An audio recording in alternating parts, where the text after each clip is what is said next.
Imagine walking into a room where no one knows who you are, but within seconds, people turn to look, their gaze lingering just a little longer.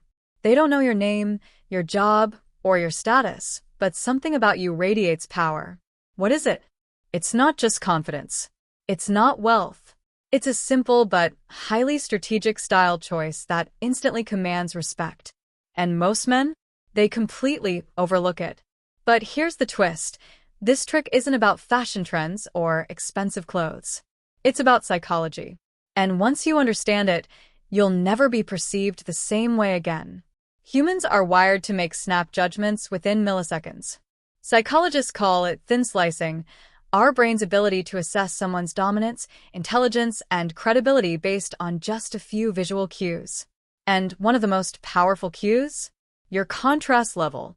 Think about the world's most influential men. High-ranking CEOs. Political leaders. Men who walk into any space and own it. What do they all have in common?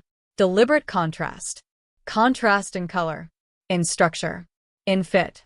A man who wears dark, tailored pieces with sharp, defined silhouettes subconsciously signals authority. He's seen as someone who makes decisions. Someone who isn't to be overlooked. Studies in visual dominance theory show that high-contrast dressing enhances perceived authority. This is why dark, well-fitted clothing makes the body appear more structured, creating an impression of strength. Sharp, defined lines in a suit or blazer subconsciously communicate order, discipline, and leadership. A controlled color palette like black, navy, or deep charcoal removes visual distractions, keeping the focus on you, not your outfit. Now let's take it further. Instead of mixing random colors, stick to one dominant color in varying shades. Example: black on black with a slight texture difference. A jet black blazer over a slightly softer charcoal sweater.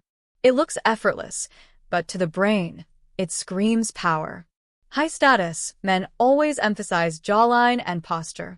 Opt for structured collars, well-defined lapels, or a sharp neckline. These guide the eye upward toward your face, reinforcing dominance. Ever noticed how powerful men keep their accessories minimal but meaningful? A single bold ring, a sleek watch, or dark-framed glasses sends a subconscious message. I don't need excess. I am the statement. Here's the truth most men never realize. Style is not about clothes. It's about perception. And perception? It dictates how people treat you, speak to you, and even defer to you. The best part? You don't need to be rich. You don't need to be famous. You just need to understand how human psychology works and use it to your advantage. So, are you going to walk into a room and blend in? Or will you step in and own the space without saying a word? Let me know in the comments. Which of these style shifts are you going to try first?